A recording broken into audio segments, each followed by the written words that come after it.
Weereens baie welkom. Ek vertrou dat dit sommer baie goed gaan met u en dat die waarheid van die Here se woord steeds vir u baie belangrik is. Nou ek gesels met u in 'n reeks oor die waterdoop en in vandag se onderwerp gaan ons kyk na Johannes 3 vers 3 tot 5, waar Jesus natuurlik met Nikodemus praat oor die wedergeboorte en dan sê hy vir hom 'n baie belangrike ding. Hy sê Nikodemus, as iemand nie gebore word uit water en gees, sal hy die koninkryk van God nie sien nie. Nou onmiddellik is daar leraars wat glo dat hier van die waterdoop gepraat word, wat absoluut nie die waterdoop is nie.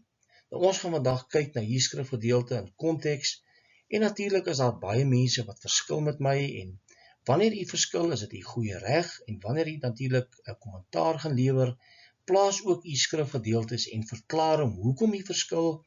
'n Mens maak nie dit aanvalle nie, maar ons gaan mekaar in liefde reg help. So kom ons gaan kyk wat hierdie skrifgedeelte leer. Ek gaan vir 'n paar videoklips speel en ons gaan alles beoordeel in die lig van die skrif. So kom ons spring dadelik weg. Nou wanneer Jesus in Johannes 3 vers 3 tot 6 met Nikodemus praat hy met hom oor die wedergeboorte.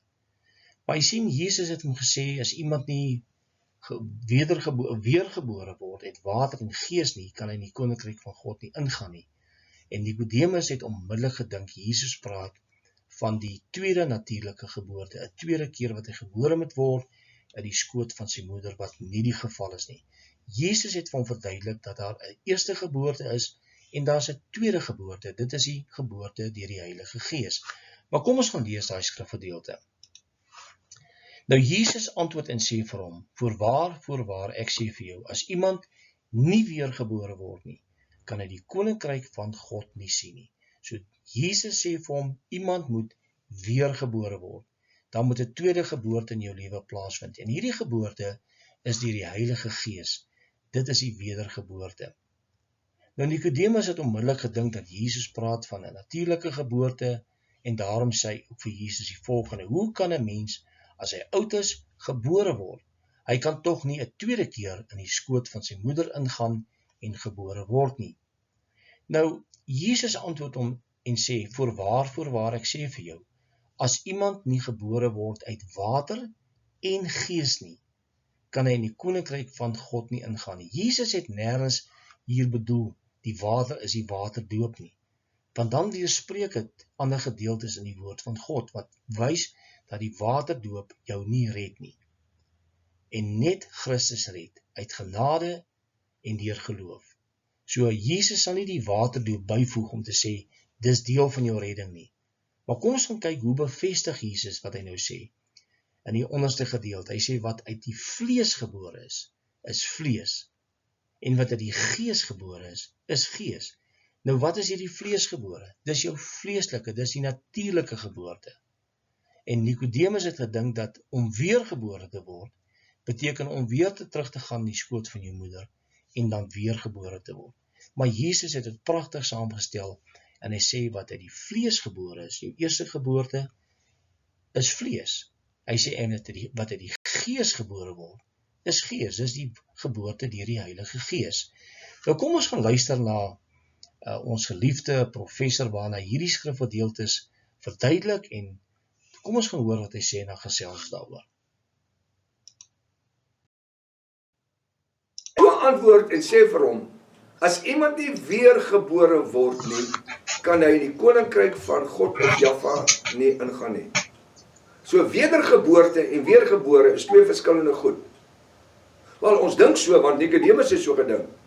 Want Nikodemus antwoord nou vir Yeshua. Nikodemus sê vir hom, hoe kan 'n mens as hy oud is, gebore word? Hy sê nie weergebore word nie. Hy sê gebore word. Jy sien, want onmiddellik daar in vers 3, toe Yeshua vir hom sê, jy moet weer gebore word, toe dink hy aan, ek moet weer gebore word. Dis nie wat daai vers 3 vir ons beteken nie. Nikodemus het so gedink. Daar moes eintlik gestaan het, wedergebore. As hy gesê het, wedergebore, so Nikodemus het onmiddellik gesnap het. Maar hy sê, weergebore. Jy weet, en baie keer, my vriend, dan speel ons stupid. Ons is nie regtig stupid nie, maar ons speel die speletjie van stupid. Nikodemus, jy moet weergebore word.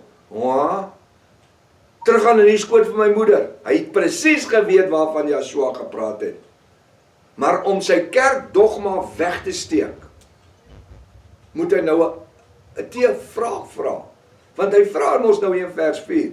Nikodemus sê vir Yeshua, hoe kan 'n mens as hy oud is gebore word? Nakies, weergebore word, want Yeshua sê jy moet weergebore word. Hy kan tog nie 'n tweede keer in die skoot van sy moeder ingaan en gebore word nie. Ai. Nou ja, dit is professor Hannes Reelinghuis. Hy sê dat wedergeboorte en weergebore twee verskillende betekenisse het. Hy sê as Jesus gepraat het van wedergebore, dan sou Nikodemus dit dadelik gesnap het. Hierdie woorde wedergeboorte en weergebore is presies dieselfde betekenis. Wanneer ons gaan kyk na 'n term soos die wederkoms, en Jesus sê ek gaan weer kom om julle te kom haal, dan praat hy van die wederkoms. Dis dieselfde ding, dieselfde betekenis. En dit is waaroor hierdie confusion gaan. Mense lees die skrif buite konteks om sy eie opinie daar te plaas. Nou, hy sê dat Nikodemus het gedink dat dit dieselfde betekenis is, want hy het gesê, hoe kan ek nou teruggaan in die skoot van my moeder? Natuurlik het Nikodemus gedink dit is so. Daarom vra hy die vraag aan Jesus. Hy sê, hoe kan ek as ek oud is weergebore word in die skoot van my moeder?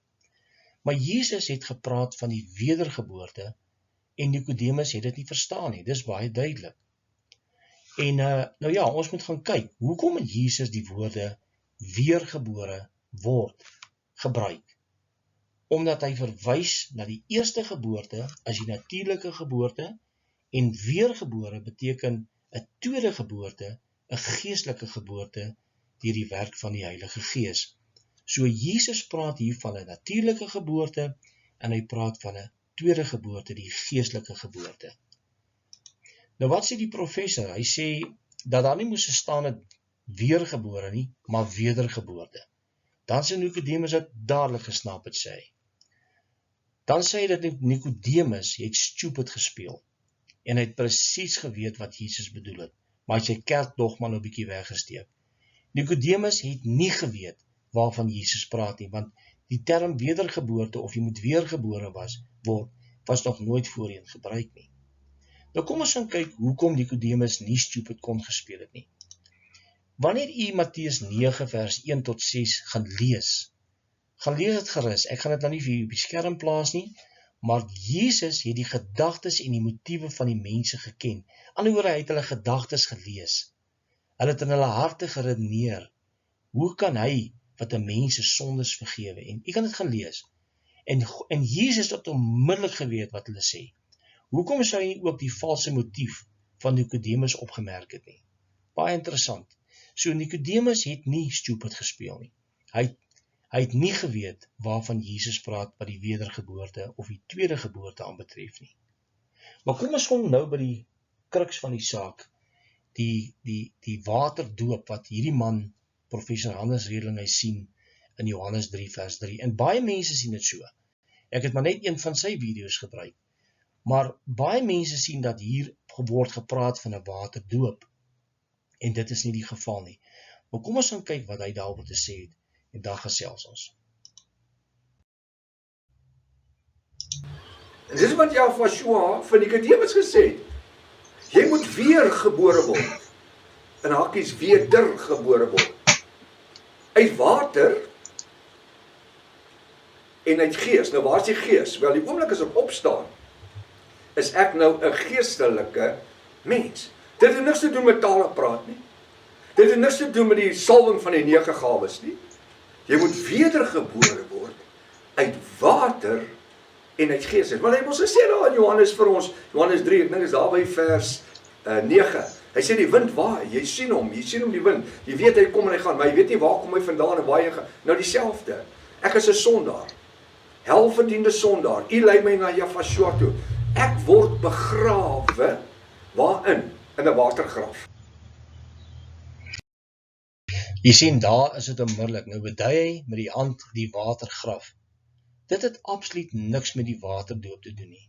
En op ander video's waarin hy sy boodskappe bring, sal jy duidelik sien dat hy praat van Johannes 3 vers 3 tot 5 as die waterdoop en baie ander skrifgedeeltes, maar hierdie spreek nie van die waterdoop nie. So, hy sê dat hierdie skrif praat van 'n waterdoop of 'n watergraf, waar die nuwe mens moet opstaan. Dit het niks met 'n watergraf te doen nie. Jy kan nie uit die water opstaan en 'n nuwe mens word nie. Jy staan in Christus op, nadat die Heilige Gees jou in Christus gedoop het, ingeplaas het, immersed. Jy word in Christus ge-immersed. Dit is die woord.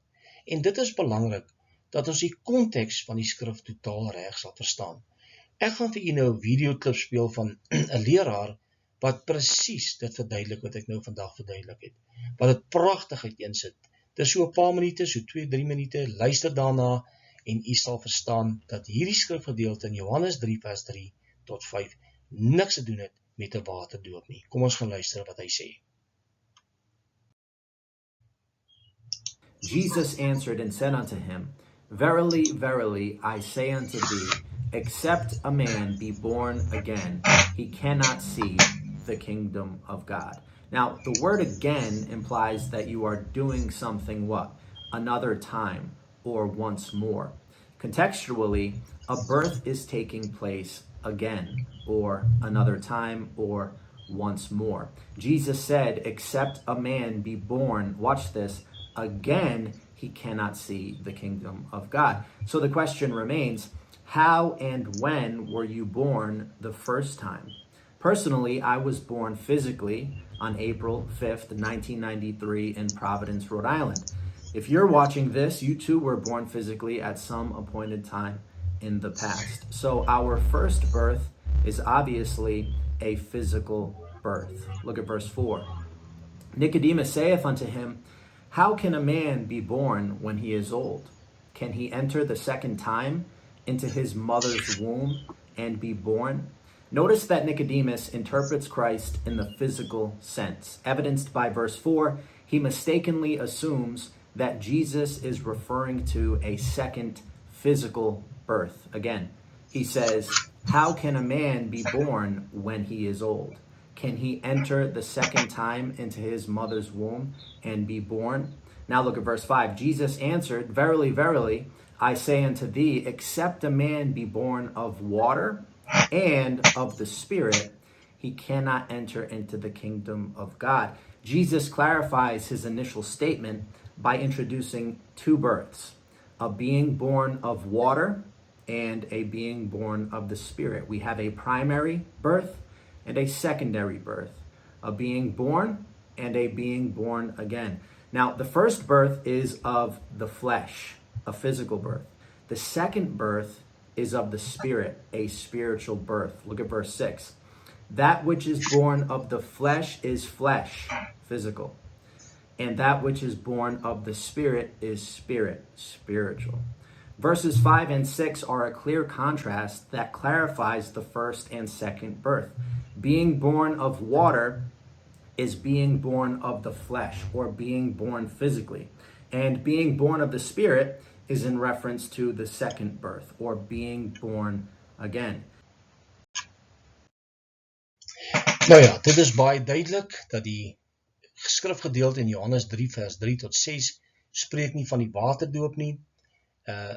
Daar is nie 'n ander konteks daarvoor nie. Dis baie duidelik. En die leraars en die mense wat glo dat dit spreek van 'n waterdoop, moet weer eens gaan kyk daarna, want die waterdoop red niemand nie. Dit plaas jy nie in Christus nie. Alleen Jesus red. Niks kan bygevoeg word of weggevat word nie. Jesus alleen, deur geloof, deur genade. Die waterdoop simboliseer dit wat binne ons gebeur het, en daarom kan ons met sekerheid sê, die natuurlike geboorte word hier genoem, en daarna die geestelike geboorte. En daarom spreek dit nie van 'n waterdoop nie. Mag die Here ons lei deur sy gees, deur sy genade, om te volg presies wat hy vir ons leer in die skrif. Exegese, Jesus, nie eisegesis nie.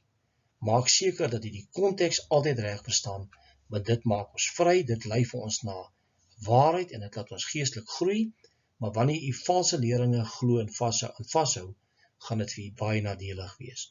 Mag die Here ons help, tot ons weer op 'n volgende keer gesels, mag die Here seën, totsiens.